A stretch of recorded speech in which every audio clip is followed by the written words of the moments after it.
Ladies and gentlemen, brand new podcast and shit's going down. Isla Grace is starting jiu-jitsu right now. She is right there. Good luck, baby. I'm going to still beat the shit out of you. All right. We got a great podcast today. This weekend, this weekend's my birthday. Wish me happy birthday and watch the trailer to my movie, The Machine. The teaser is out right now. It's on Twitter. It's on my Twitter. It's the last thing I posted. I leaked it on Rogan the other night, and people are enjoying it. I appreciate all the kind words. If you love me, share it. Tell your friends. Show it at a party this weekend. Get everyone excited for this movie. Let's get this movie out. Let's get it in theaters. Let's get it released. I am ready. The Machine. It's been a while in the making. Let's get this thing going. That's my birthday tomorrow. If you're listening to this right now, I'm turning 50. I'm partying this weekend. I will see you next weekend in Billings, Montana, Duluth, Minnesota. Where else, Pete? Bismarck, North Dakota, Fargo, Des Moines, and Fort Wayne, Indiana. And then Duluth, Minnesota. Madison sold out already. We're doing the club there. And then my special. Listen, if you're in Omaha, we are adding tickets to my special. All we're doing is making room for cameras. We're going to get them set up. We'll add tickets. Probably the week of, we'll add tickets. I'm sure I'll call into Todd and Tyler and let you know. Without further ado, today's guest, my friend Fortune Feimster. Fortune has a new special on YouTube. Nope. It's on, oh my God, everyone's on YouTube these days. It's on Netflix. Gangster. It's called Good Fortune. She is awesome. She is one of my closest friends in comedy. I love her to death. And I know you love her too. Go support her. Watch her new special, Good Fortune, on Netflix. Without further ado, my friend, stand-up comedian, Fortune Feimster. You feel like you're touring too much? I don't know.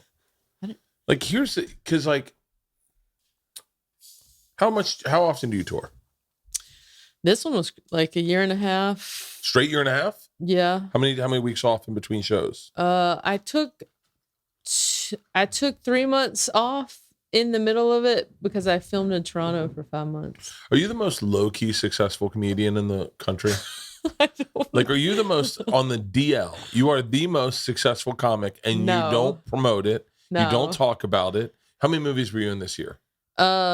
Movies. How many No. TV shows and movies? Well, I did this big Arnold Schwarzenegger TV Oh, okay, show. okay. I mean, come on.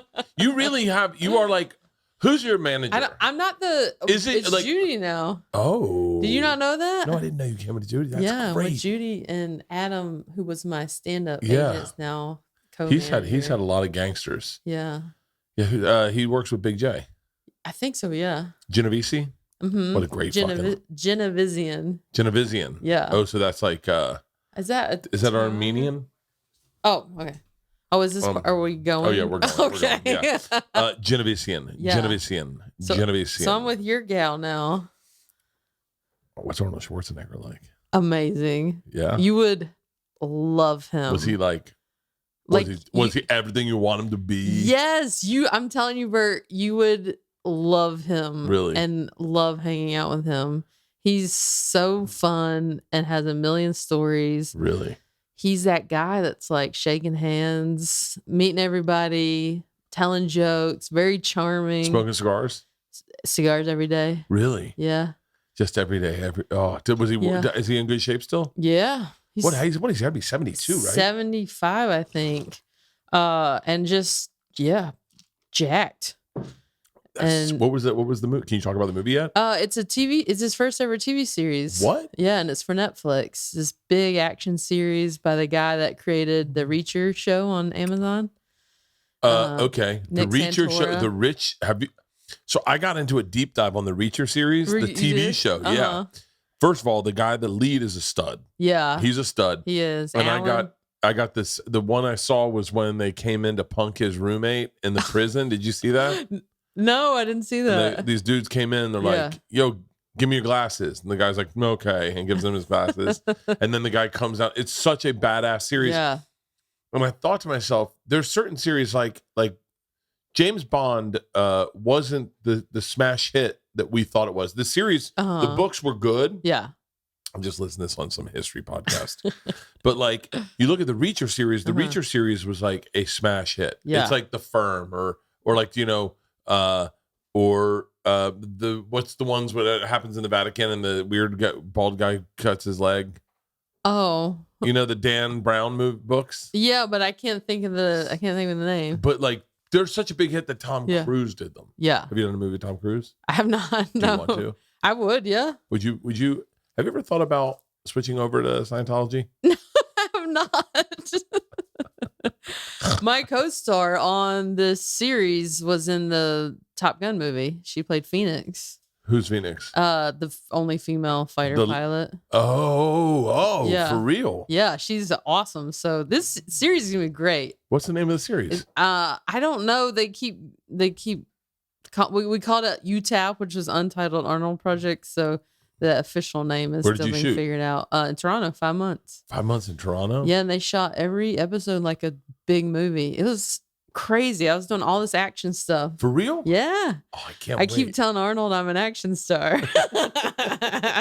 So he posted about my special and called me an action hero. Really? I mean, really, honestly, who's doing it bigger than you and not bragging about it? I mean, there are so many comics doing it bigger than me. Name one. And don't say Kevin Hart. And don't say, no. You can't say Kevin Hart. Let's legit work it down. You're doing bigger stuff than Segura. No, than me. I'm You're not doing action series. You're doing movies. You're always in a movie. I'm just doing different stuff, but like you guys are selling out like thousands and thousands of tickets. You're doing theater same as us. You're doing theaters. But I'm just lucky that I'm doing a bunch of different things. That's why you're so successful that you go, I'm just lucky. There's some people that go, they deserve it, that think they deserve it. Oh, yeah, there's plenty of people out here that say that. But it's cool because I love stand-up so much, and I love touring. I tour a lot, but it was really nice to like take this minute and then do this really cool series. I'd never done action stuff before. I did not think anyone in a million years would ask me to be a part of an action series, and if they did, I thought it would be like the, data person. Yeah. Try it now. Yeah. Your coordinates are. And no, I was like shooting weapons and army crawling and explosions everywhere. Did you have to do through like any because I know that when you do any type of activity, they go you through like stunt fighting, and it's kind of extensive. I thought we would, but we didn't. I had to like assemble guns and stuff, but they taught me like 10 minutes before. Are you serious? Yeah, so I'm just glad that my brain could compute it and figure it out quickly. And I had shot before, so I was familiar with that, but yeah, it was all like on the fly. For real. Yeah, but I can't wait for people to see it. So did you shoot your special before this or after this? During it. Yeah, because I had been touring like hardcore. Like this tour was like 165 shows, maybe 100 cities. Really?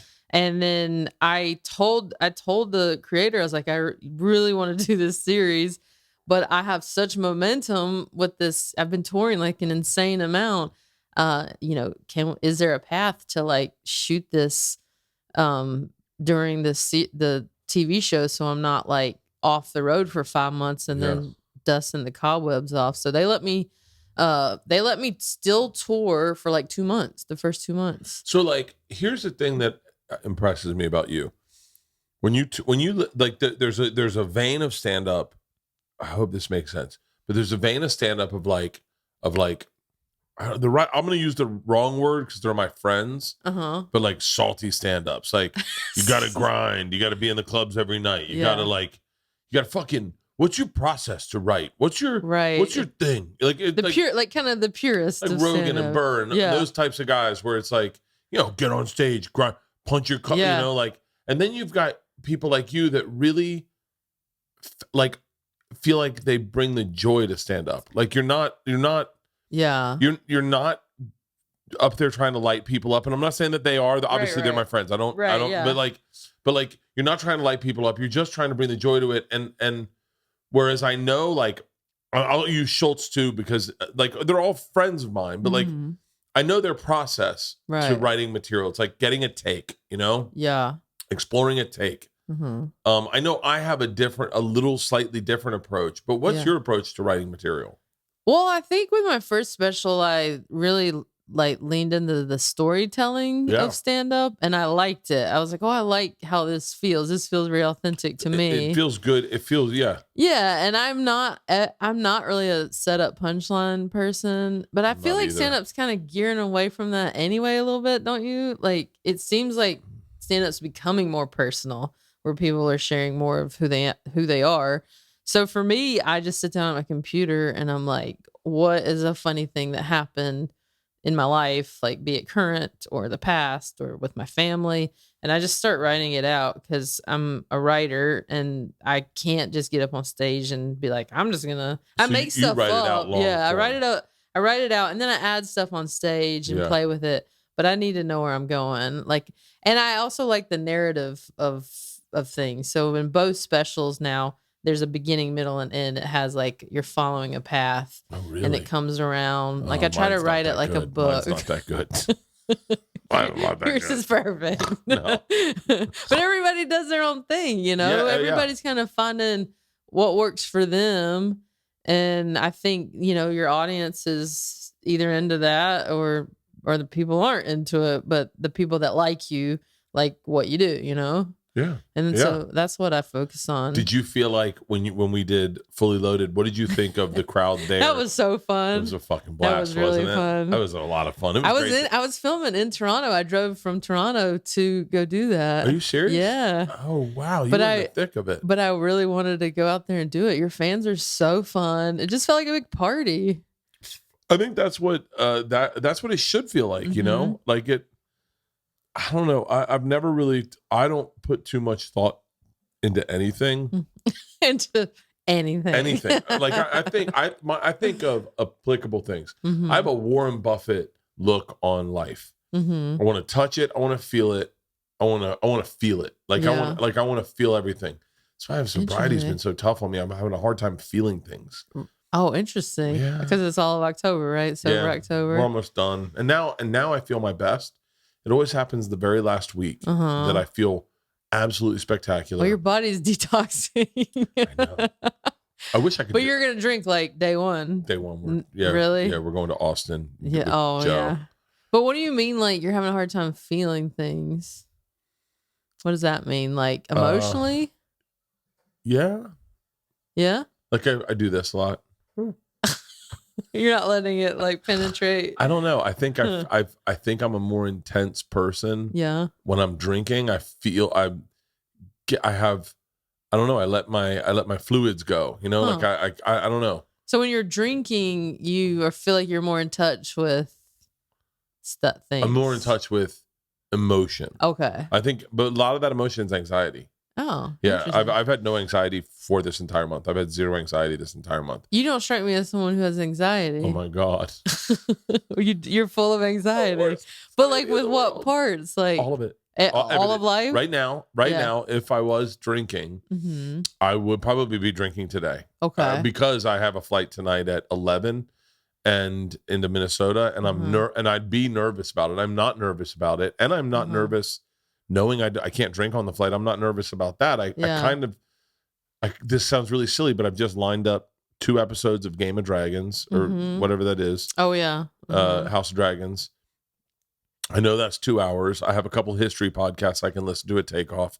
I'll do the Calm app and see if that puts me to sleep. Right. And then if I wake up, I know that the flight won't be more than like 3.5 hours into Minnesota, Yeah, right? that's not bad. Yeah, it's not bad. And so I Yeah. can sleep a little bit on the flight, and then But you don't like flying. I don't like flying. I've really bad at flight anxiety. I see. And so but I noticed that I'm just like right now I feel good. Like last night I got on the treadmill and I had a good workout, and yesterday I was on the treadmill and I had a great workout. Yeah. And I'm firing hot, where it's like on stage I've never been more in touch with my creativity. Oh, interesting.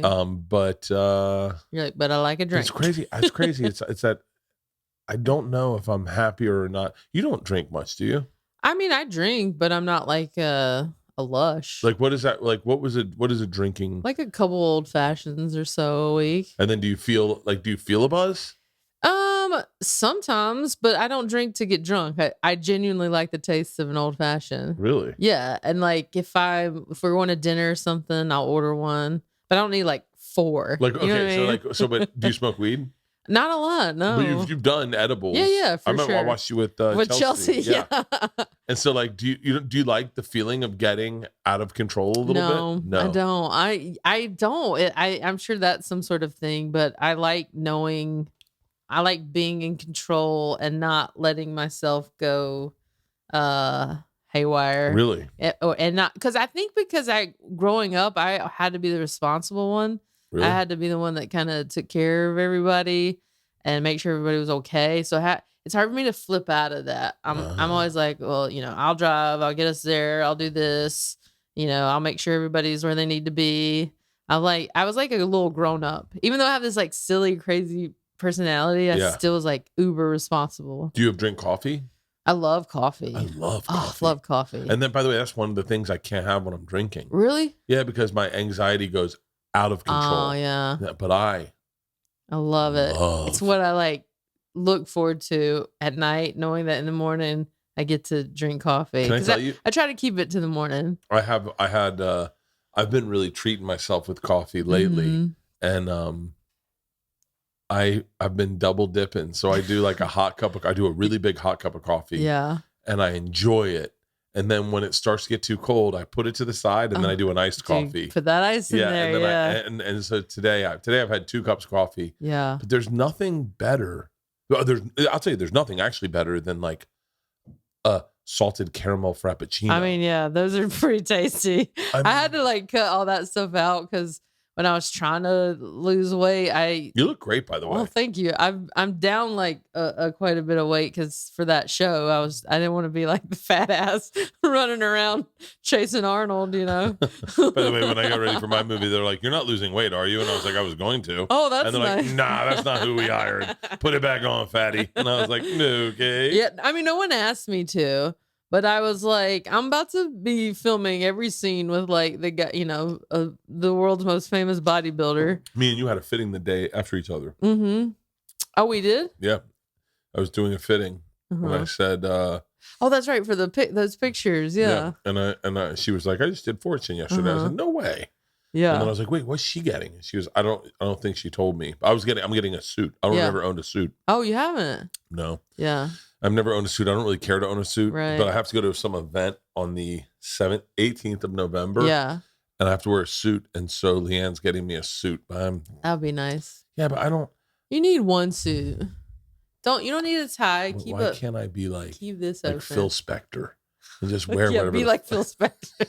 That's who you should aspire to be. I just was trying to think of an eccentric. That's the one guy you can think with a suit. I can think of. I was trying to think of eccentric, and then I thought of his hair, and I was like, Phil Spector. I don't even like Phil Spector. Like Johnny Depp. Johnny Depp's a bad one too. He doesn't wear suits. No, I don't. I've never worn a suit. You need new heroes. Oh man, he did not age well in prison. Oh no. He had to wear a suit in prison. I mean, in the courtroom. Look at that. That's not. Did he? Is he still alive or did he? He's dead. He's got to be dead. Okay. And by the way, I don't. He's dead to us. But you're saying you want to be. There's like people Jimmy Buffett. Jimmy Buffett. You like him? Type in Jimmy Buffett in a suit. I love. Hold on. Did you just ask if I like Jimmy Buffett? No. I know you love Jimmy Buffett. I said I know you like Jimmy Buffett. I love Jimmy Buffett. That's your dude. I love him Jimmy too. Buffett.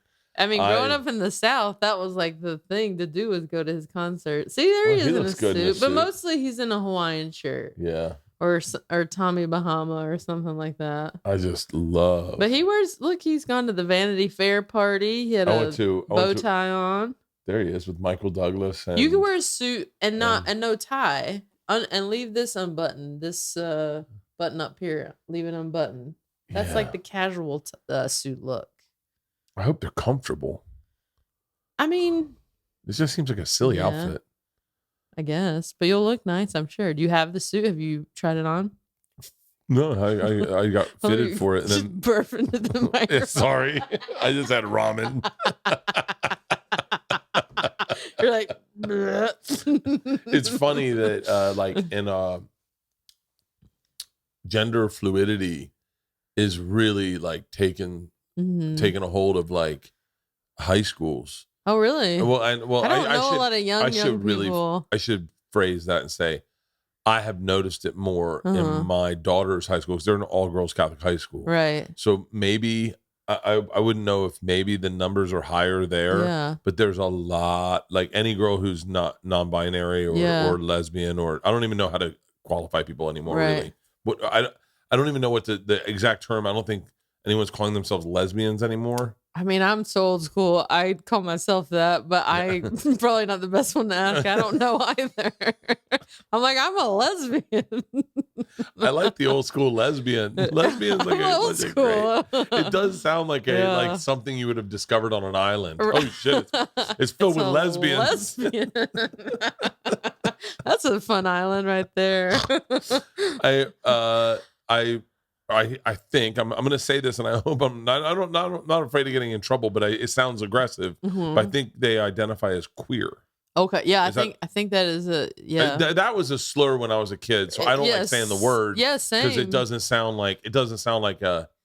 It does. It's just it has a bad trigger in my head. Well, yeah, because you used to have people yell out the window, "Hey, you fucking queer!"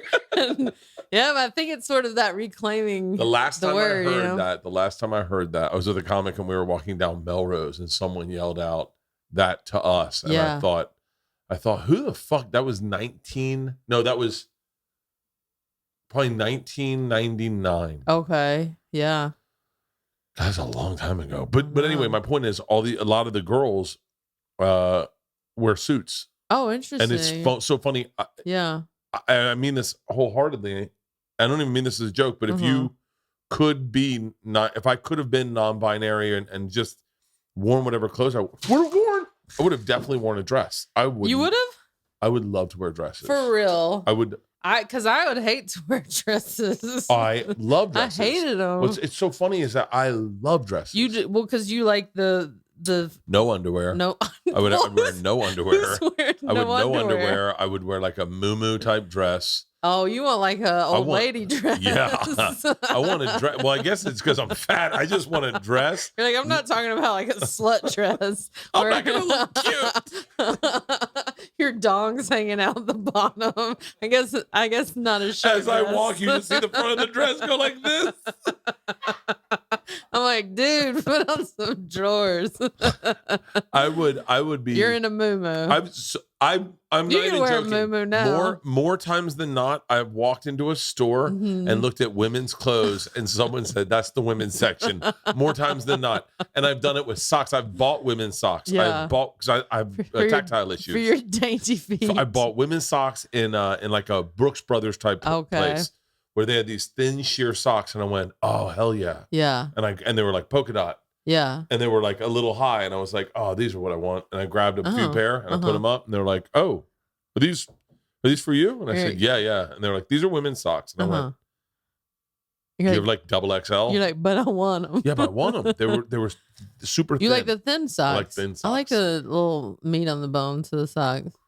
I don't want like the me crazy. Big wool ones, but I can't. I have hardcore tactile issues. So like I only wear one type of shirt. I very seldomly wear underwear. I have a certain type of running pants I have to wear to keep everything in place. Like no, yeah, I've really like does that mean you don't like the feeling of the things touching your body? I don't like things touching my body. Yeah. If I could, I'd just you free ball pretty often right now. All right, like, all the time. Okay, all the time. Jeans. Like people say to me, "How can you wear jeans with no underwear?" And I just don't notice it. I do. Not only do I not notice it, I don't even think about it. It's not even a thought in me.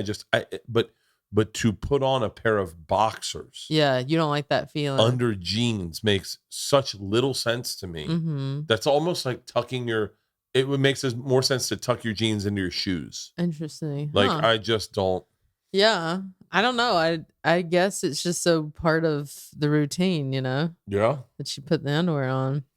I would think with dudes, it's like trying to keep the stuff from flopping around. Yeah. That's how much I know about wieners. Don't they just flop around? I mean, like it'll hit your knee and then your chest. If you run, it'll hit you in the face. You got it. I don't have a lot of swing there, Fortune. I don't have to worry that much. Don't you worry, it'll hit your knee. Can I tell you, Isla sent me this video the other day, and I was like, Oh, it's in our fucking Instagram. She sent a video of me of a dude doing jump rope, not wearing underwear. That's big on TikTok right now. But you saw the same video? I just feel like every time I go, I don't know how this is in my feed, but every time I go on TikTok, it's dudes bouncing around with their dicks. I'm like, I don't think I'm the target audience, but the algorithm is I can't. They're jump roping. They're like just walking around, but they're like jiggling the stuff. It's the thing. I feel like it's one of the trends. Look at this. Look at this. I probably saw she this. Just sent this to me. Yeah, I didn't see that one, but that's what guys are doing. I go, Isla, why would you send that to me? I'm doing that video today. She's like, it's like you did. Yeah, you should. Can you still duet? Is that still a thing? What? Put that up and then you do it side by side. I'm not good at the trends on social media. Guys hate going to the doctor. I hate going to the doctor. I realize going to the doctor is what's necessary, but I want to avoid it. I feel like you're going to walk in for one reason and then you're going to be there forever and they're going to tell you 9 different things. It's really simple why I hate going to the doctors. And most men, Rex MD makes getting generic and branded Viagra or Cialis easy. Everything's online, even prescriptions, and they deliver to your door. No office visits, no talking to a receptionist. Super simple. Did you know that Viagra costs roughly $90 a pill? But Rex MD has generic Viagra for as low as $2 a pill. All you got to do, fill out a quick medical questionnaire on their website. The doctor's going to review your situation and prescribe you generic Viagra if appropriate. Shipped directly to your door, free in 2-day shipping. It's simple, it's fast, and cheap. And you can access your U.S. licensed Rex MD physician anytime you need afterwards. They have helped over 300,000 guys get generic Viagra quickly and conveniently. Rex MD just works, and it works the very first night. Starter packs of generic Viagra or Cialis are now available for our viewers, but you've got to go to rexmd.com/Bert to get started. That's rexmd.com/Bert. Go to rexmd.com/Bert today to get started with a starter pack prescription of generic Viagra or Cialis. All orders come with free 2-day shipping. Rex MD, the authority in men's health. Sober October is complete, and I know I've said it before, but I've never been closer to being in shape, and Whoop is helping me get there. Guys, my Sober October data is crazy. My recovery, I have it pulled up on my Instagram. If you're interested, it's right here, but I have it written right here. My recovery improved by over 19%. That is astronomical. My HRV, my heart rate variability, improved by 39%, which is insane. My resting heart rate dropped by over 11% as well. That is data all from my Whoop. This thing is the best wearable fitness tracker you can find on the market. And I've done the research. I've watched the videos on YouTube. I'm telling you right now that this thing is on my wrist all the time. The battery slides very seamlessly on here. If you need to charge it, you don't have to take it off your wrist. It never goes anywhere. Every morning when I wake up, the first thing I do is check my recovery. It has been in the green for so long lately, not on the tour bus, but normally. I wish I had a tour bus setting on Whoop. The next thing I do is when I go to the gym, I go to my strain coach. Based on my recovery, it tells me how hard I can work out. I'm telling you right now, it is super helpful for me. Even when I am drinking, it's nice to have a device on my wrist that knows me better than I know myself. And if anything, I'm going to be comparing my data in November to my data right now. You know I will. I just don't want those numbers to drop too much. I'm sticking with this fitness journey. I just talked to Rogan today. We're going to figure out something to do to hold ourselves accountable. I will be tracking all this data on my Whoop. I will be posting my calories burned only on my Whoop. I found that calories burned are stricter throughout your Whoop, and it gives you a more accurate depiction of not just your heart rate, but calories you are burning to lose fat. That's what I love about this Whoop. If you've been looking to start focusing on your health, I cannot recommend Whoop enough. It'll give you the information about your body, and like me, you can literally see the impact and the progress you're making each day. Go to whoop.com. That's WHOOP.com, and use code BERT to save 10% off your order today. If you've already purchased, you can join the team with the code COMM-2BEARS. Do you ever get negative comments? Oh, yeah. I mean, really? Everybody does. What, you do? Of course. What I would mean, someone you say- can't exist in the world and be in entertainment and not get negative Do you comments. pay attention to them? Not really. I try not to. Do you read comments? Sometimes. That's interesting. Everyone Yeah. says they don't, but the people that genuinely don't read comments never talk about it. But I feel like if you to never see anything, you just have to not be on social media. It's Yeah. impossible to like never see it. I look at like, I'll do this. I look at the comments the same way I look at the scales. Like when I stand on the scale, I hold on to the wall, and then I stand on the scale and I'll Yeah. look at it and I'll go, ooh, 134, holding on to the wall. That's not that bad. It's got to be in the 140s. Yeah. And then I get off.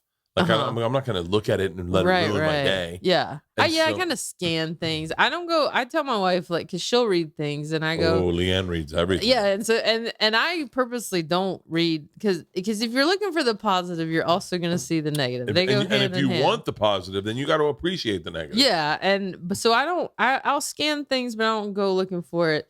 But my wife will be like, so and so said. I'm like, no. Why would you do that? Yeah, why would you tell me? I don't need to know that. Yeah, but hers is more of like, ugh, this person, and I go, and then I have to go, what did they say? It's just part of the nature of online these days. I go like today I posted a video. Sometimes I'll go like this. Let's see. So yesterday I posted a video announcing my Tops Off World Tour. Yeah, this is the new one. This is the new one. When does it start? January 2023. Starts in Oslo. Really? Yeah, starting with Europe, and then I'm doing like Tempe or Boston, Tampa. I'm doing a bunch of big shows, and so I posted this video, right? Oh yeah. And so I went like, I'll do this with comments, like so sometimes comments won't load. Okay. But you're curious how many people commented, and that's a good litmus on it, how the video is doing. Yeah. So I'll tap comments, and then I'll wait till it loads, and then I'll look at the first one. Oh, so yeah. sick, looks so good. Oh, thanks, poopies. And so like I'll read the first one because that's usually a positive one. I go, oh, good. Yeah. Then you feel good. But if I don't deep dive into them, don't deep dive. like Shane Gillis deep dives into them. Oh, really? Mark Norman deep dives into them. I don't want to. I want to enjoy my life. You know and what I here's mean? the other thing is like I don't mean this exonerating anyone who leaves hateful comments online. Like I've looked inside. I don't know if you've ever looked inside Chelsea's comments. Oh no, And there are people legit. No. There are Nazis in her comments. Oh really? I mean, there are people that support Nazis in her comments. Oh wow. Yeah. Like she just posted one about being Jewish or something. Oh gotcha. And so that's a good point. Don't let me forget that. But what was I saying? You talking about comments and people doing deep dives, and you'll. I don't mean to exonerate anyone who leaves shitty comments, but I get it.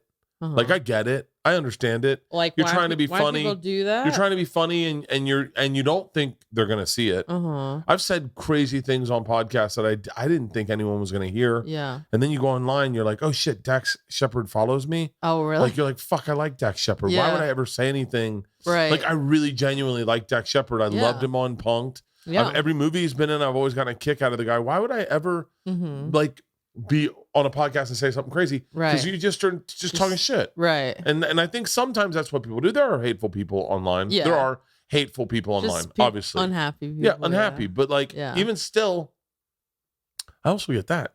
This world's a pretty sad place. It's not fair. I was telling a story to someone the other day. It was Nimesh. It was Nimesh Patel. Was it Nimesh? And I was getting Burger King for Isla, and I was coming back. I saw this guy, not like greasy hair, stained t-shirt, tucked into basketball pants that weren't really basketball pants. They're the kind that you'd get on sale at Marshall's. Not brand sneakers, maybe 45, walking out of Burger King, fat, overweight, not an attractive man in the slightest. And he went and he had to go wait for the bus. And I thought, I can't imagine, and I mean this respectfully to anyone that is living this life, I can't imagine how different my life is from the guy who has to take the bus to go eat lunch at Burger King. Like the guy that doesn't even live near a Burger King, right, and has to take a bus out to go get lunch at Burger King. And when I see that guy, that's who I picture as leaving a shitty comment. Mm-hmm. And I go, I get it. And by the way, you're allowed to. Yeah. You're allowed to. If I'm sitting there fucking getting on a private jet or trying to entertain people, putting myself into a classic car and driving around the hills, and you see that and you're like, dude, fuck that guy. Fuck that guy. You see me like standing in front of a theater of people, or I'm getting ready to do a movie, or I'm like surfing with my daughter, and you see that, and that there are people, the people I want, the people that come to the shows that we do it fully loaded. I really think, and I know a lot of them because I communicate with the fans. I hang out with the fans. I drink with the fans. Yeah, there are people that just want to live awesome lives too. Yeah, they want it. They see you surfing with your daughter in Hawaii, and they go, "Oh shit, I want to learn how to surf with my kids. Let me put aside a little loot and fucking let's do that, guys. Let's go to Turtle Bay. Let's do 1 week. Yeah. Let's do Turtle Bay. Let's really treat ourselves." But for every one of those who goes, "Oh, this is so cool. I want to do that with my kid." There's the guy that's like, "Fuck you," because he knows he'll never go to Hawaii. Right. So you gotta. I don't mean to exonerate them entirely because it's not. But you see where it comes from. This world's not fair. It's a crazy. There's a little girl who lost her dad 2 days ago. I'm sure. Yeah. Right. There's a kid getting. It's like David Tell said, "The Lord has a plan." Oh, does he? What about the boy getting fist fucked at a camp now? Oh God. Yeah, there's a butterfly landing on a kid's head. But what about that kid? Like it is. The world's unfair. Right. Legit unfair. And I think that's the. I don't know. I was poetic. You told me that you were not in touch with your feelings sober. I don't think that's true.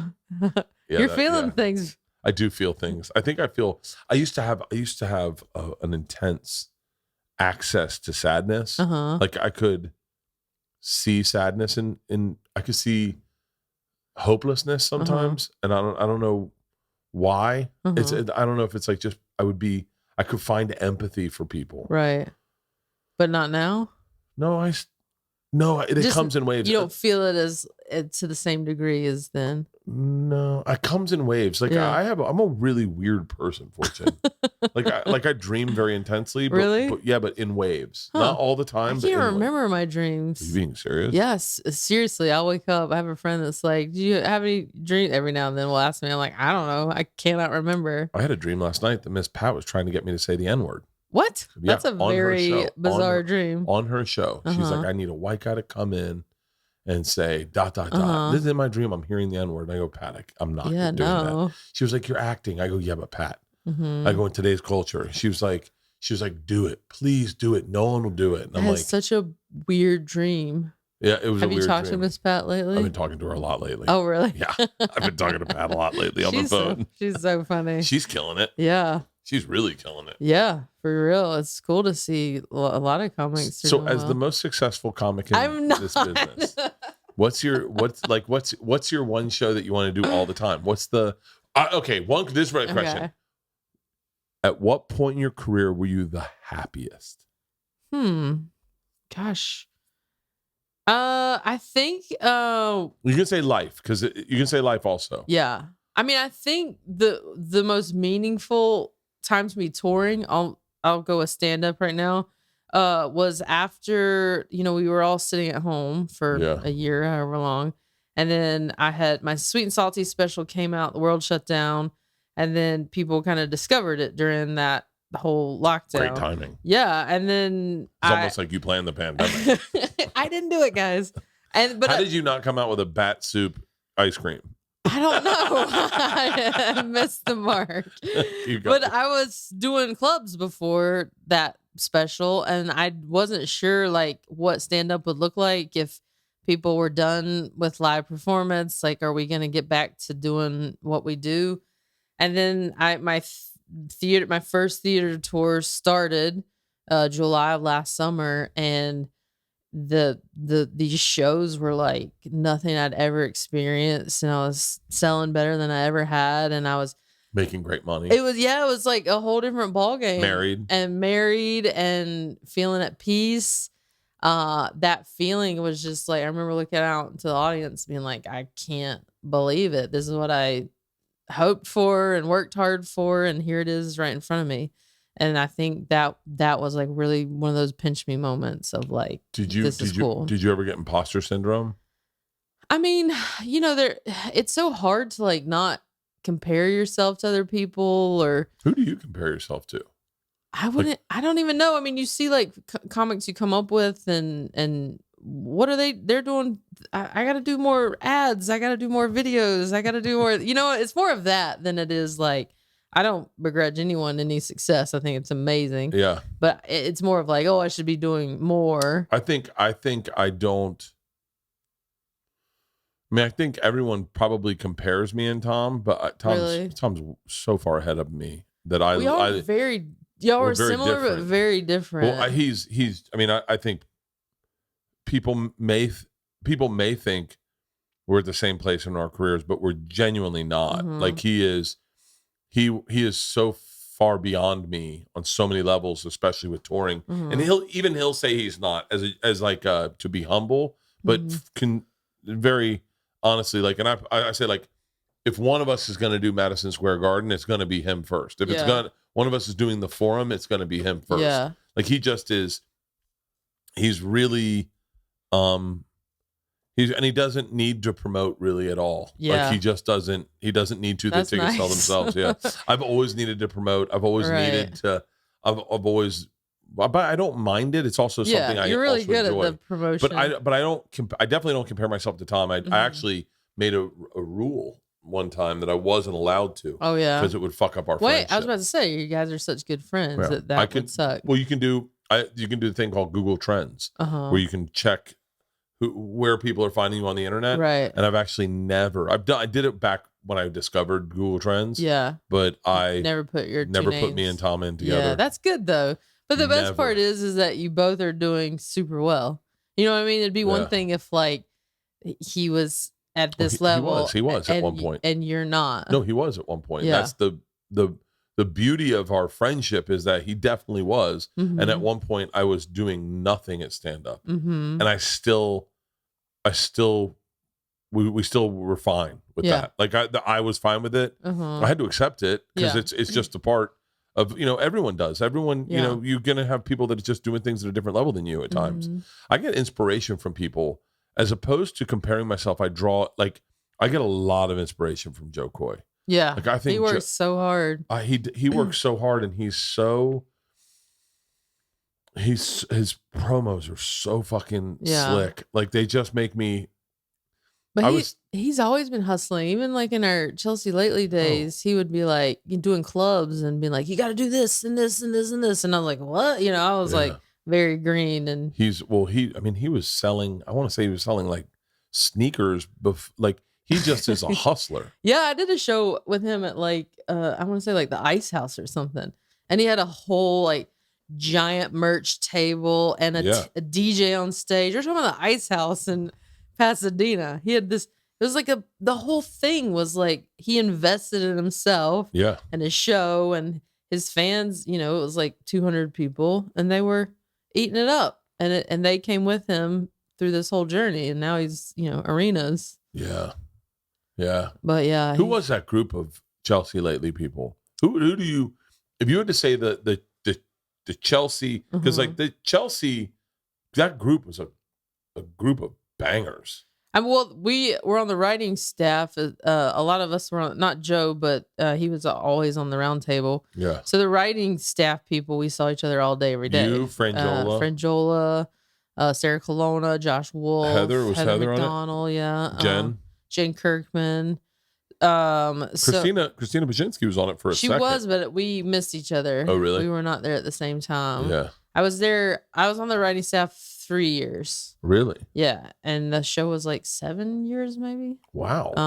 And then, but I did the round table the last year, I didn't write. Oh, really? I left to go act, to go do acting. And so then you came back the last year of Chelsea to do the round table? Yeah. I left in like January of that last year. And I think the whole show wrapped in maybe August. So that last like 9 months or whatever it was, I came to just do roundtable. Was Josh Wolf roundtable or writer? He was writer for a while, but he also did that too the last year. Really? Left writing and did roundtable. That was a guy I always wanted to do Chelsea.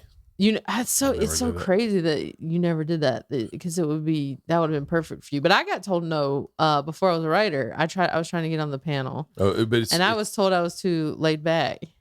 Really? Yeah. And so I only got in because I got hired as a writer. What was I went to my oldest daughter, Georgia, 18 years ago. Jesus, almost 18 years ago, probably. No, probably 16 years ago. Yeah. 15. Was in preschool with one of the showrunners, one of the executive producers' daughters. And he was like, and now in hindsight, you realize everyone in Hollywood, no one likes confrontation. And so he's like, you should do Chelsea. And I was like, I'd love to. Yeah. He was like, oh, yeah, you should do it. And then I was like, great. And he's like, have your people reach out. Yeah. And then they did. And they're like, it's an absolute no. Oh, no. I was like, really? But I think, I wasn't anyone. It's like, why would you take a chance on someone you've never seen? Yeah. I mean, I don't blame it. I don't blame Chelsea for it. I don't blame anyone at the staff. It's just, it's hard not to when it happens. Because like I felt that way about Comedy Central. Yeah. If you told me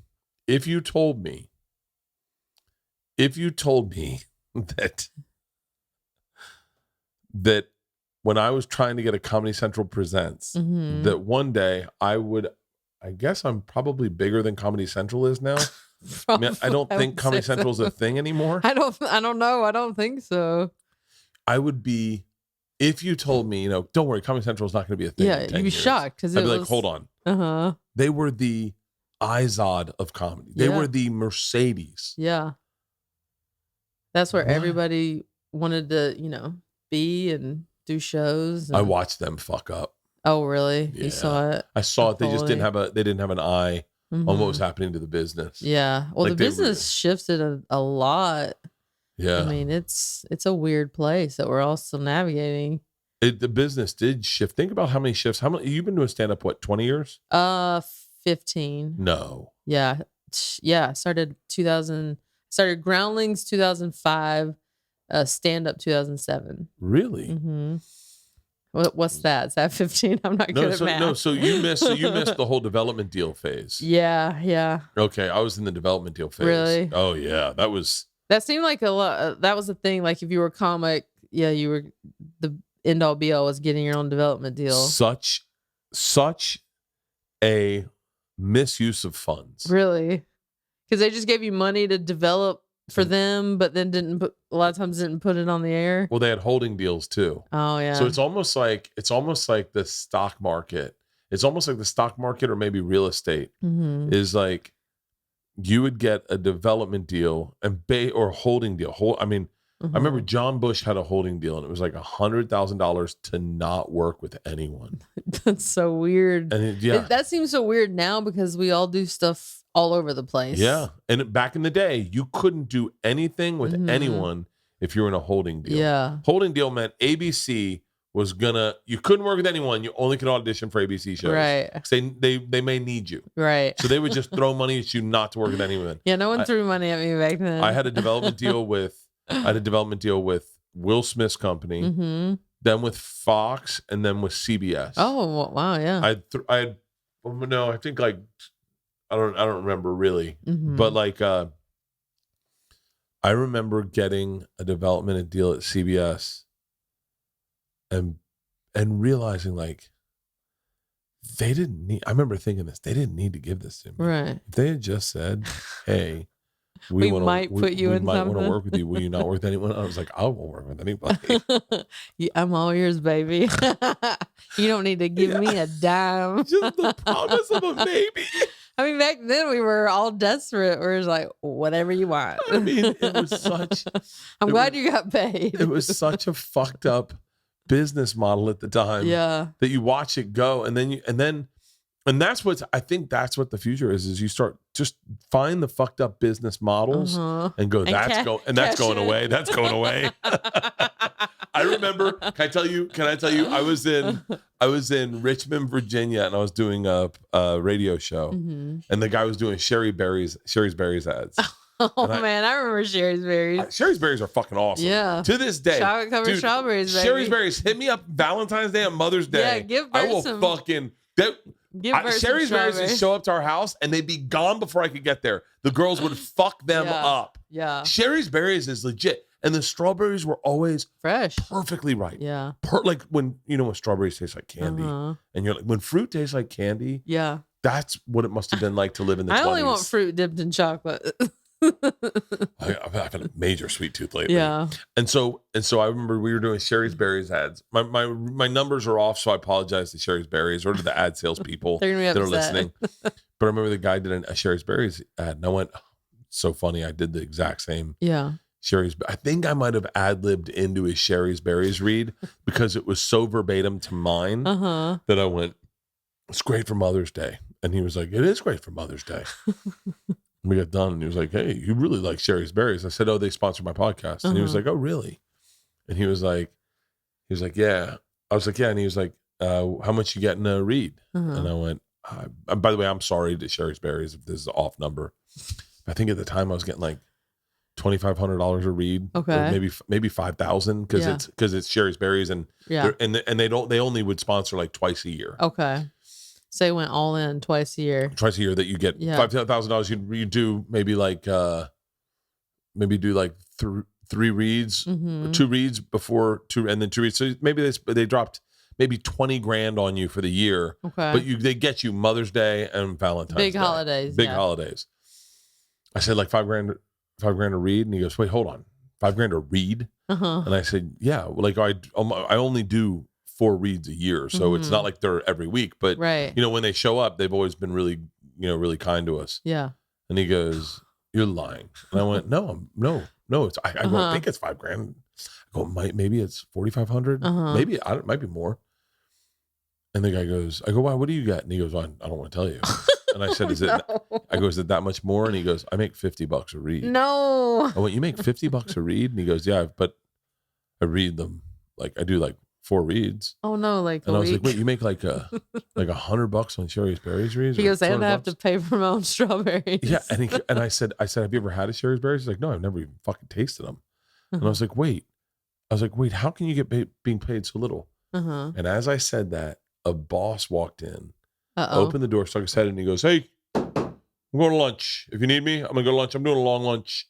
I might be back around 4, and if I don't come back, I'm just gonna go home. Yeah, exactly. And I was like, and immediately it made sense. The business model of that Richmond radio station no longer made sense. Right. They had formed a business when it did make sense, when the only way to talk to people, communicate people, was radio. And you needed a satellite in Richmond because the satellites, the technology hadn't caught up for DC to reach Richmond. And you couldn't do it from home then.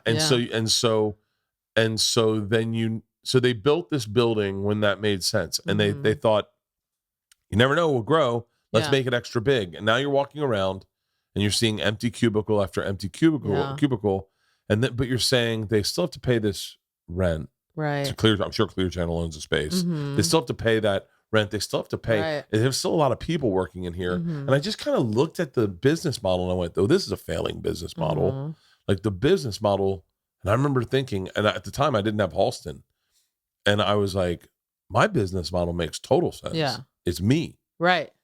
Yeah. It's just me. And by the way, I'm getting more listeners than this Richmond radio station. I'm getting way more listeners in Richmond. Like no one's coming to my show going, yo, we heard you on. And by the way, just for the record, this isn't my buddy Sludge, okay? But like, no one knows who that is, but Brian does.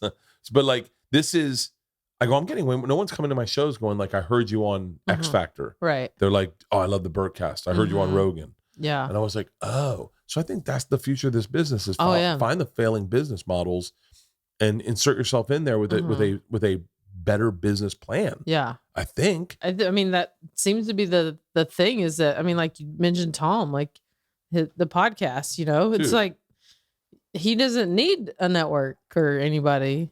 You just go straight to your fans that listen to you every week. Yeah. I mean, well, Tom and Joe, I don't think there's very many like Tom and Joe. They do it on a very different level. Yeah. It's like a whole network of themselves. And no slight on any of the podcast networks. And by the way, there's networks that are killing it. Yeah. There's networks that are legit killing it. A ton. Yeah. But then there's an actual sizable amount that are doing this business very wrong. They're stealing from the client. They're doing the radio model back Right. on podcasting. I don't want to get too in the weeds on this. I don't want to Yeah. talk negative, but like I was talking positive about Tom and Joe is they're just investing in themselves and doing cool shit they want to do, and they're making cool product and making cool content. And it's like as a consumer, that why wouldn't I go to Joe? I listen to Joe. I mean, I'll be very candid. I listen to Joe every episode practically. Like I love Joe, but I love his podcast. Yeah. You ever listen to Joe's podcast? Yeah, for sure. I mean, I try to listen to a lot of comics podcasts because I like to, see what people are doing. And Who are your favorite podcasts? Who are your favorite comics on podcasts? Like when you see a comic on a podcast, who do you get excited for? Gosh, I always enjoy Nikki Glazer. She's always fun. Yeah, she's great. Very And she's a mile a minute too. I know. Well, she's always got an opinion on stuff, and she's very honest. Yeah, very delightful to listen to. I'm trying to think. Tim Dillon's the shit. I mean, he's very entertaining. Tim Dillon, by the way, I'll listen to his ads. That's how good he is. Oh my God. Well, he's just saying wild shit. Wild shit. Wild shit. It's funny. It's the best. Yeah. He's, in my opinion, Chrissy D's always funny. Dude, right? I mean, there's so many funny people. It's funny because, those personalities, if you did old school radio, they would have just been like, drop it, get him out of here. Right, He's right. not cool. I mean, good radio stations would have had them on, but Yeah. like the majority of shit radios that I used to have to do back in the day, you dodged radio probably, didn't you? I had to do it in the early days of touring, yeah. Because I had a weird trajectory where I started stand-up in 2007 and was headlining by 2010. I never opened, never featured, because I did Last Comic Standing. Oh, that's right. So it just like, I had to suddenly figure out how to freaking headline a club, and then they throw you into radio. And what do you have any bad radio stories? And I have a ton. I never had like a crazy thing happen. I was probably boring, if anything. Like, I don't know, because it was early and I'm like half asleep. I know they want you, back in the day, they just wanted you to come on and do bits and be like on. And I was more just like, hey guys, You would have hated me. I came. You came prepared, right? 6-pack of Heineken, cup of coffee, cigar. What do you guys want? Shirts coming off? Yeah. Let's do it. I got a Speedo on underneath. But that's how you sold tickets back then. That's how you Did I though? I mean, the thing is, I would sell tickets. I would sell tickets in certain markets, but in other markets, like I had bad markets. Like Sacramento was a bad market for me. They actually told the club owner, "This guy shouldn't be doing comedy." No, I'm sure I left those radio shows, and I probably sold 5 tickets. I mean, it would be great if we could go back and listen to old radio clips of ourselves. My voice is so much higher. I'm like this. Hey guys. Hi. Hey everybody. It's Bert Kreischer. You should come to my show this weekend. But I didn't do it. I think I was on the tail end of it. It was starting to sort of be. What was the first club you headlined? I feel like Comedy Works was early on. Are you serious? Yeah. Oh, that's right. The suburbs one. Yeah, South. But it's still. But I mean, they were one of the first early clubs to put me in. One of the first clubs I ever did a one-nighter in was Comedy Works. Like I'd never done a one-nighter. Yeah. I had done.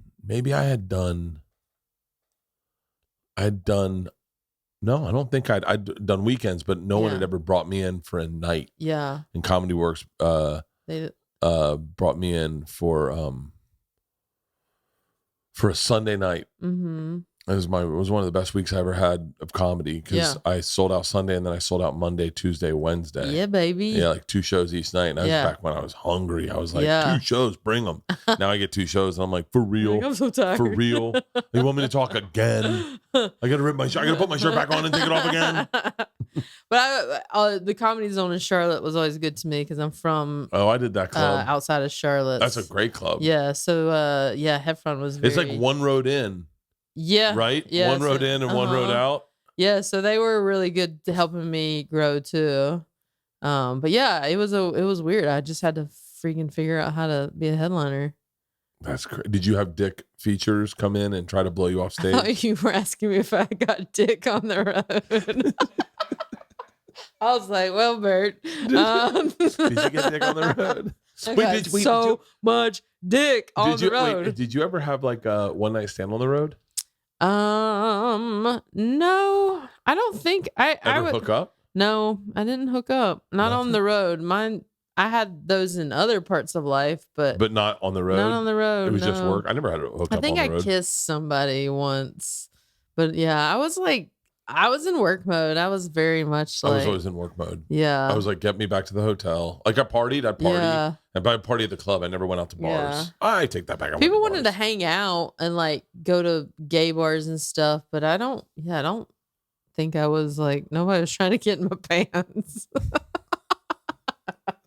I was the person that was like, can I get some chicken wings to go? I gotta go catch up on some TV. I was the person who was like, can I get a 6-pack of Heineken to take back to my room? I have some thoughts. You would go drink alone. You're like, I gotta go drink alone every night. Really? My favorite was East Coast shows on a Sunday. Yeah, that started at like 7. You had like a 7 o'clock show. Uh-huh. You did one show. I mean, I'm not, and I don't mean. I would never look forward to this, but I can look back kindly on these times of when I really genuinely wasn't selling tickets. Yeah.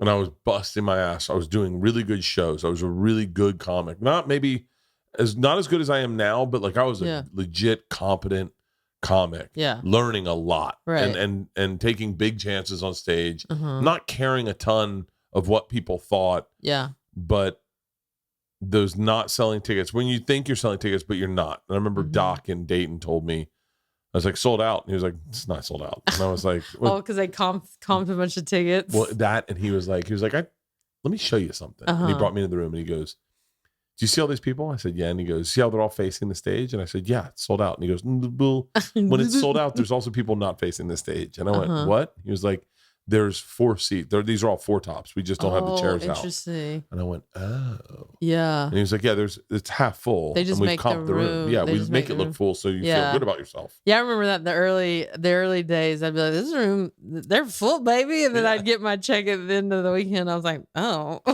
I did not. That was the worst. Getting your check going, that's not what I thought it would be. I was like, I thought I was dipping into the bonus. They're like, no. Then they show you your numbers. And you'd be like, oh, wow, 115? I was like, but these rooms were really packed. They're like, yeah, bitch, we have an email list. But those days were like, I was young. I was super hungry. My daughters were babies. Yeah. I was excited to get home. I would come home on a Sunday night after a few drinks at the club. Yeah. And I would bring a 6-pack, and maybe like the late game was just wrapping up. Oh yeah. And I would organize my suitcase. Oh, it's like the greatest. It was the greatest. Like I don't miss, and because I don't want to go back to it. Right. But like that time of my life when the girls were young. Simplicity of it. The simplicity of like, or better yet, flying through Dallas. This is when I was airline loyal, and I used to, I legit cared about American Airlines. Like they were my ride or die. I didn't realize they did not give a fuck about me. I got chastised on the phone by a woman from American Airlines who worked for their I won't say the thing, but the concierge club. That was the concierge key. It's what Tom Pompa's looking for. I know, he's trying to get it so hard. This woman called me from the concierge key, called me and chastised me. Oh. As an adult. And I went, for something you had done? Because I mentioned concierge key. Oh, you're not allowed to mention it. I guess not then. And she chastised me. Oh. And then said, I'll give you a concierge key, but you need to understand something. Your little comedy sketches. Oh. You need to not talk about concierge key and do not mention American Airlines in your little comedy. Whoa. Things. And I went, and it was so funny is I needed concierge at the time. So it was like that was my thing. Yeah. And so I swallowed my pride. Sorry, ma'am.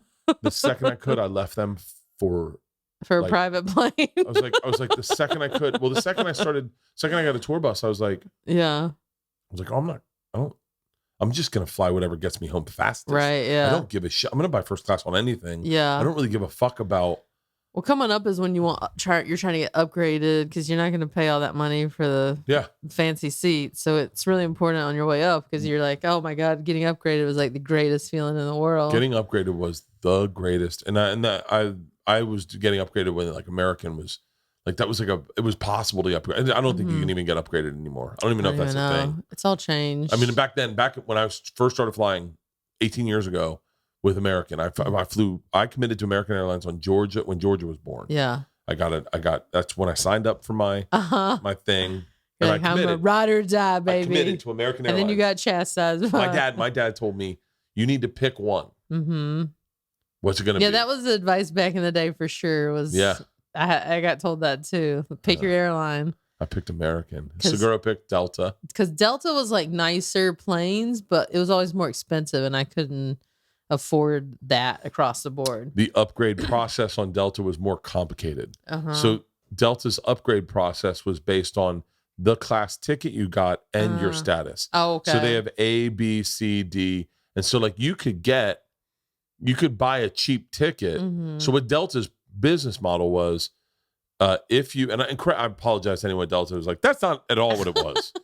but from my experience, fact checkers here. You had to buy an upgradable ticket, like an S class ticket, and so those were like $400 for coach. Oh, wow. Versus like a 79 coach round trip, but those were never going to be upgraded. Gotcha. One time, this is why I stopped flying Delta for a very long period. I bought a first class ticket and they downgraded me to coach. Oh God. And I was like, what the fuck is this? Yeah. And they're like, you didn't buy an A class ticket. And I went, I bought a first class. I don't know what the fuck class. Yeah. I bought a first class ticket, and they go, no, it was an S class ticket. Yeah. It was So we have to move you back to coach. Oh, weird. And I was like, what the fuck? And so I was like, well, I'll just quit flying Delta because I was like, I'm not going to do that. I'll fly when I got to go to Atlanta. Yeah. With the girls. Atlanta or Detroit. Yeah, but American flew Miami. It flew Dallas was their hub. Yeah, and there was a lot more direct flights, so it made sense. And I remember I got to give a shout out to the American a little bit. I remember getting concierge. Don't you talk about that. That woman. I wish someone Maybe that's why Tom hasn't gotten it. He keeps begging for it. But what was your shout out? No. When they gave me concierge, I didn't even know what it was. It wasn't even a thing. It was like right when they started the program. Someone just gave it. They just were like, reached out to me and they're like, your concierge key. I don't even know what the fuck that is.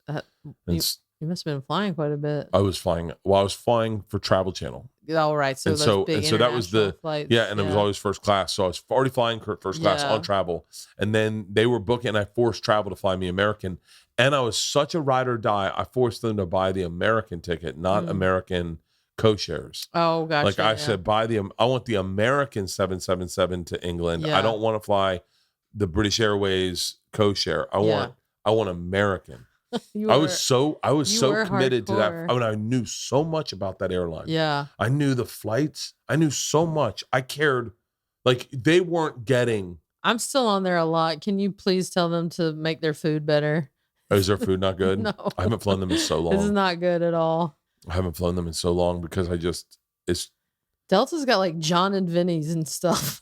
Delta's got good food? Yeah. I won't fly Delta. Yeah. I won't fly Delta. I have flown them.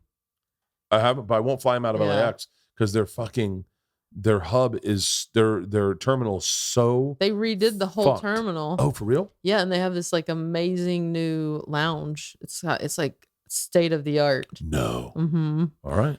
I don't know. So I mean, I'm flying someone tonight. You're on private a lot now. No, so. I don't fly private as much.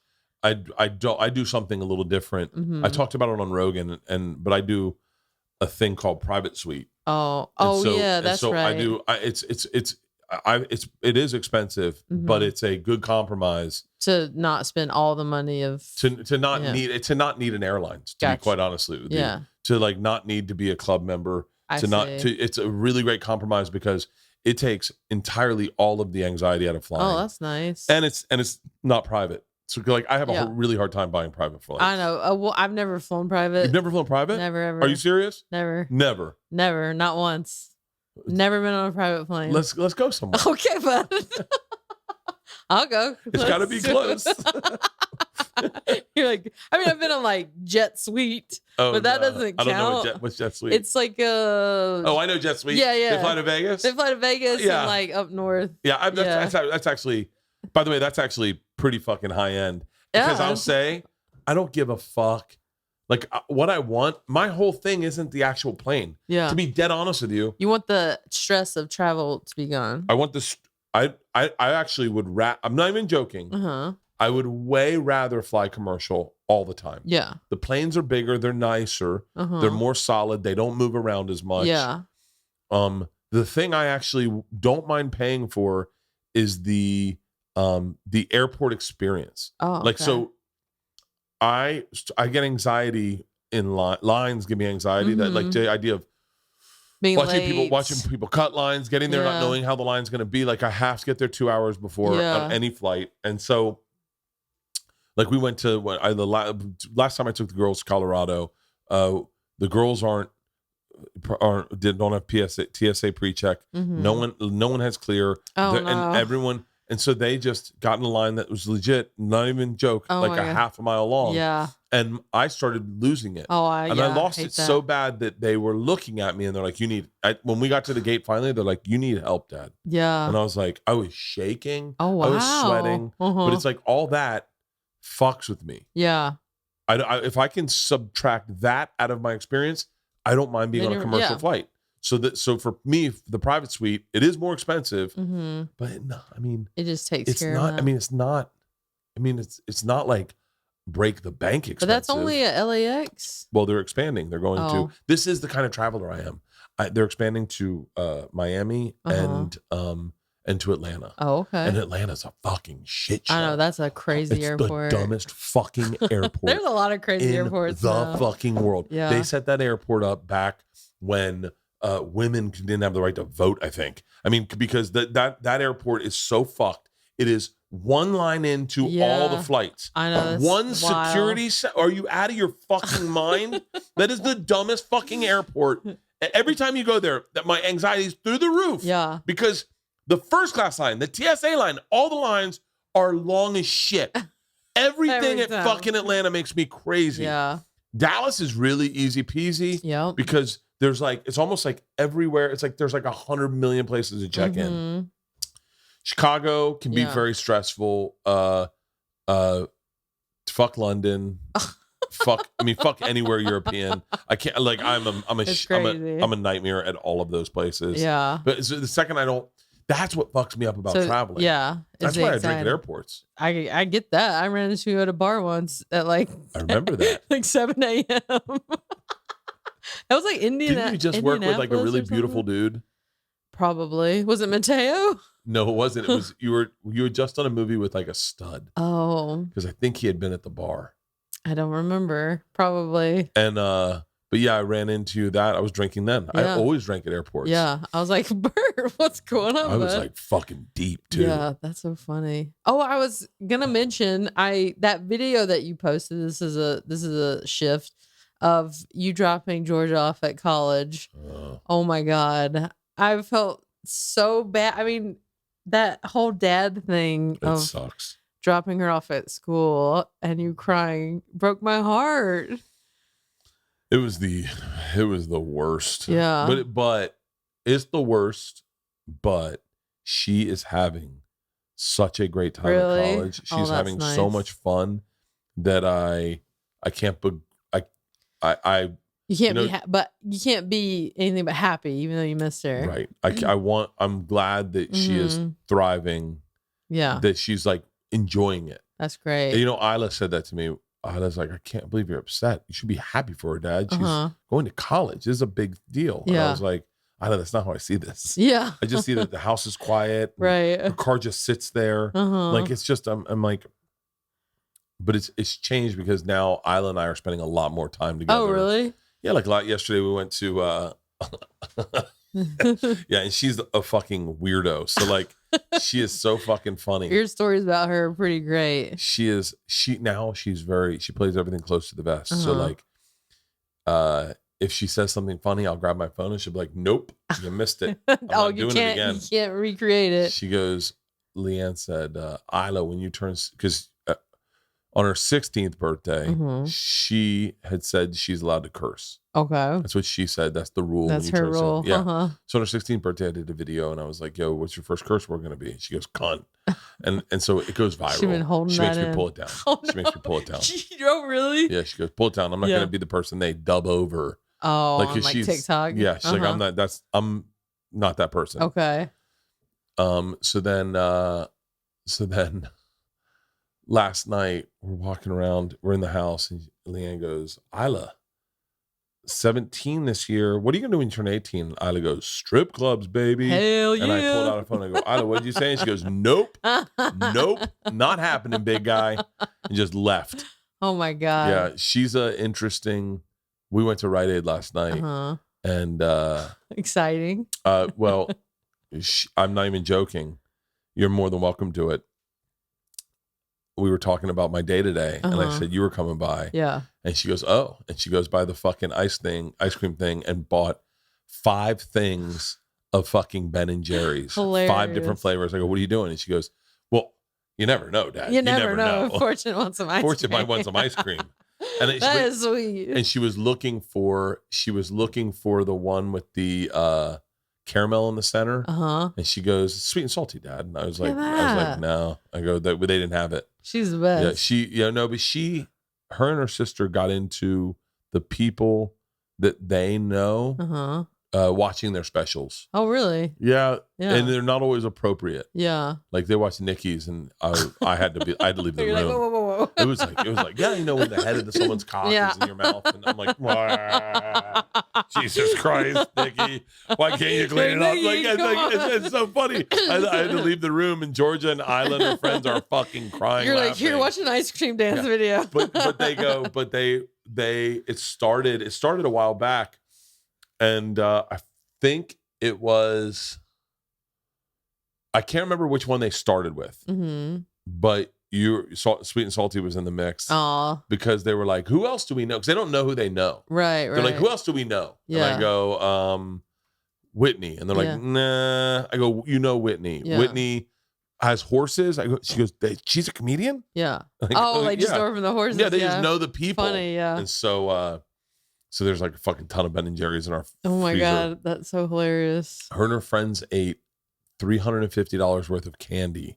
What? One night. That's a lot. That's either a lot of candy or very high end candy. No.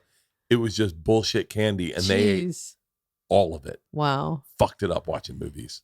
Last time I was here and I was talking to you and Leanne, one of them was giving you the teenage sass. Which one was that? Georgia. That was Georgia. Yeah. Did she get out of that now that she's in college? She got out of it. We went to Hawaii together. Yeah. Me and her.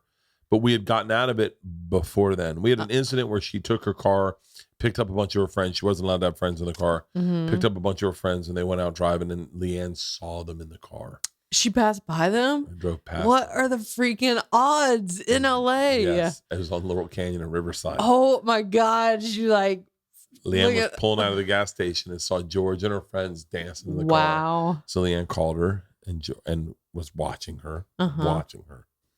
She said, Georgia. Georgia was like, shut the fuck up. She's like, hey, Mom. She goes, drop your friends off now and come back home.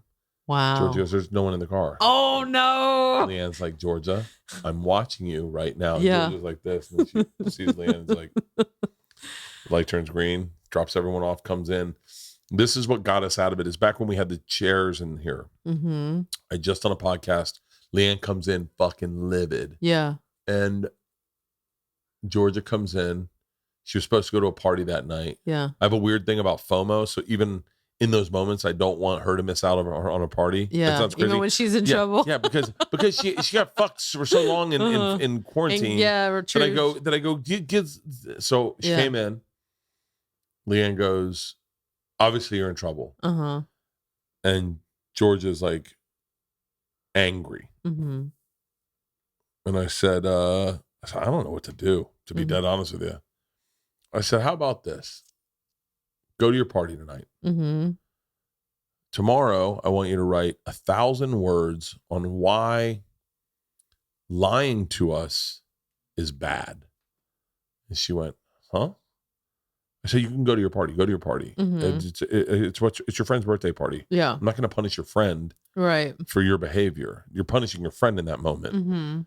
I said, go to the party, but tomorrow when you wake up, I want you to write 1,000 words. I go, honestly, Georgia, I think if you write down your thoughts, they'll mean more to you. Yeah.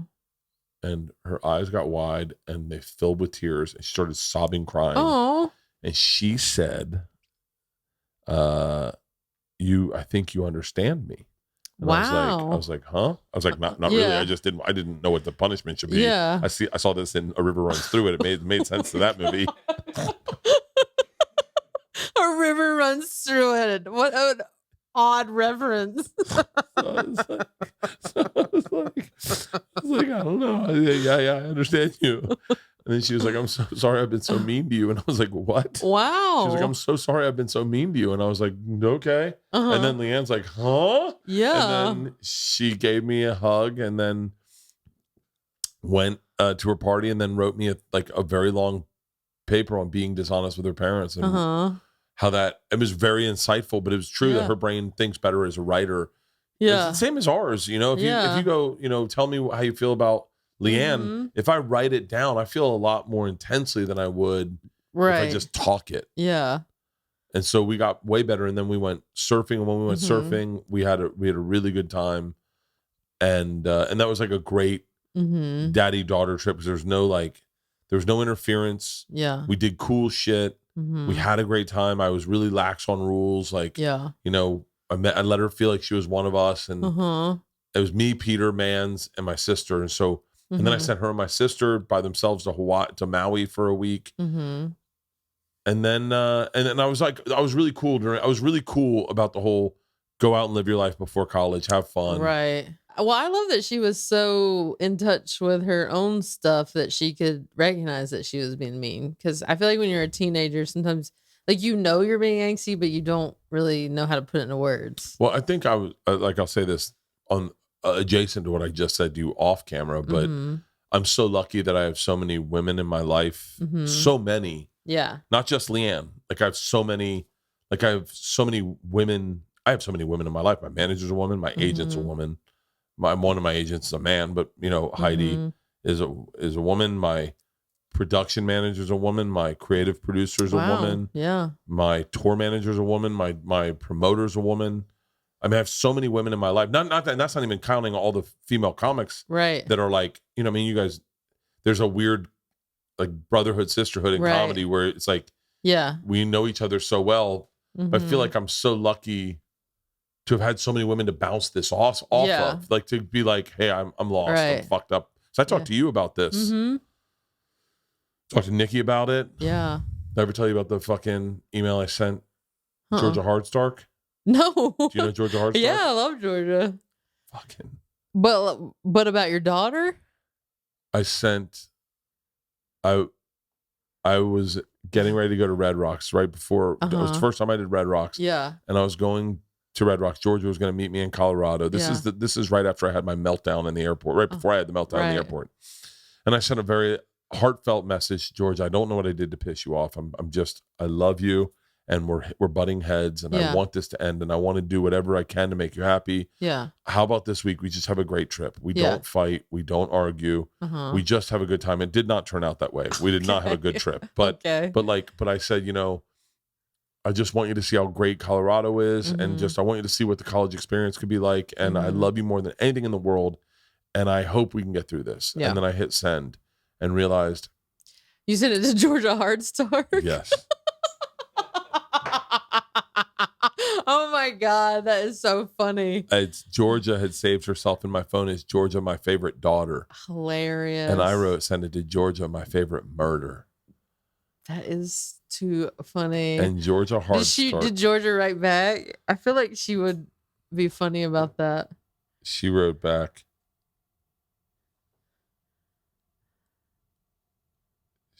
I wrote, oh fuck, I'm so sorry.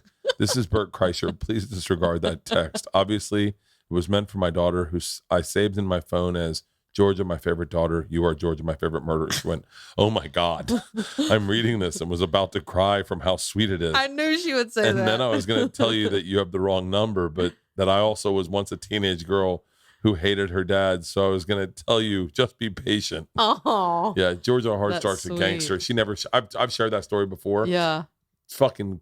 I love that she's didn't. She, you know, great. but I mean, I wouldn't care if she did. Yeah. But like that happened. If that had happened to me, if fucking Chris Hardwick had sent a thing and he was like, just so you know, and I would have been like, I would have told everyone that fucking story. Hilarious. She's great. I've sent that. By the way, that's not my only text to Georgia Hardstark.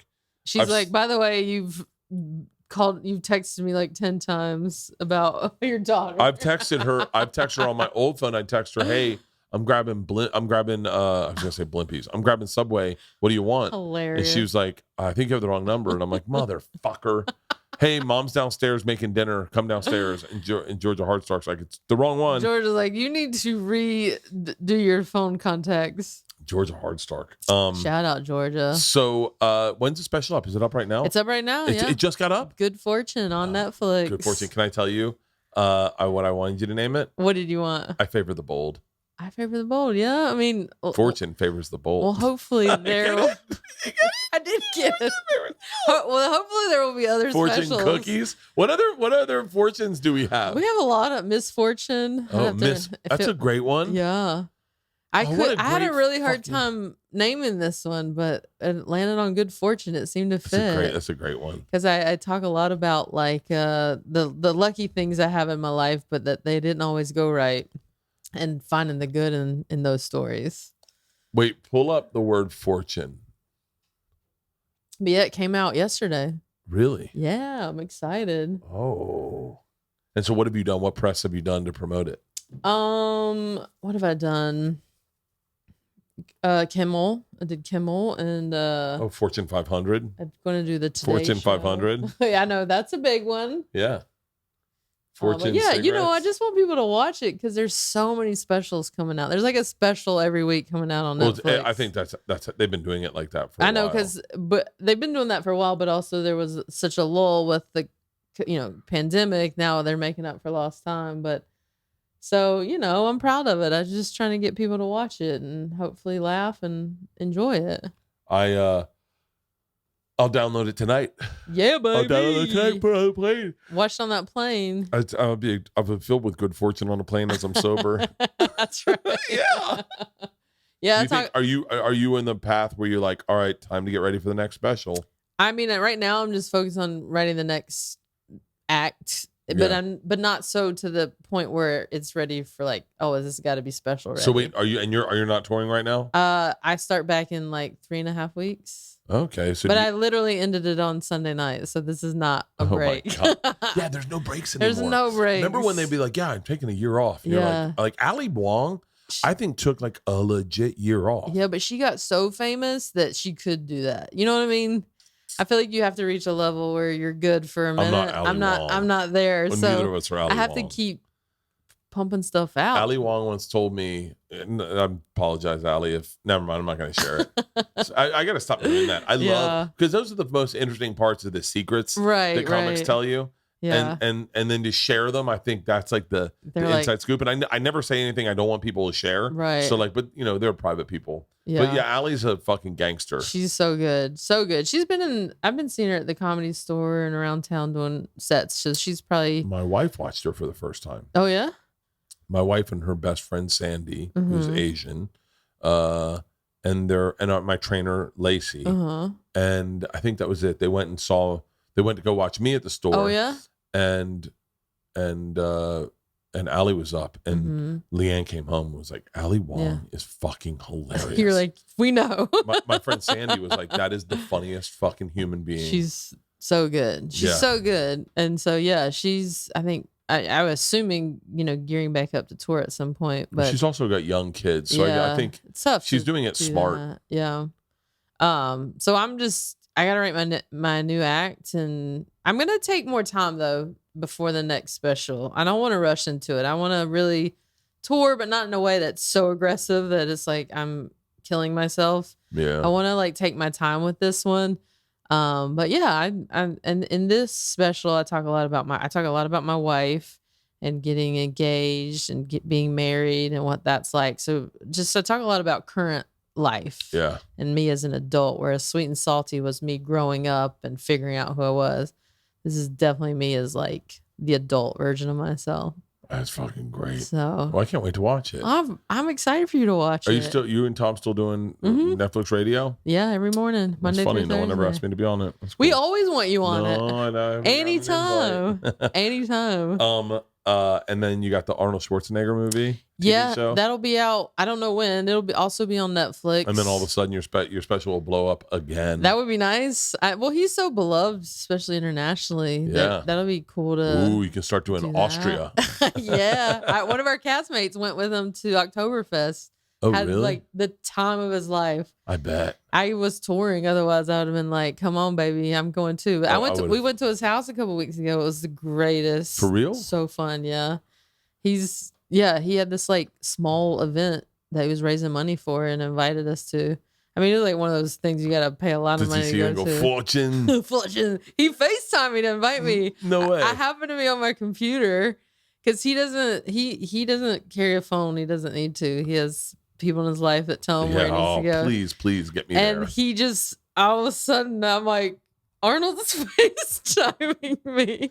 And Fortune. he was just like on his patio and was like invited me to come to this event at his house and was so lovely to us. And Is he married again? Or no, he has single? a girlfriend that he's been with for a bit. Oh. Yeah, they're so nice. And so yeah, he like showed us around his house and all his he has tons of memorabilia. I mean, he's been doing this forever. I held the Conan the Barbarian This is the sword. Yeah. This is the sword. Fortune. So it's I hope people I don't know when it comes out, but I hope people like it because it was so fun. I really want to get to do it again. Oh fuck yeah! We'll come back when that premieres. I would love to. We'll do another podcast. I'll be an action star, baby. God damn. Well, it's fun hanging out with the biggest comic in comedy. I enjoyed it.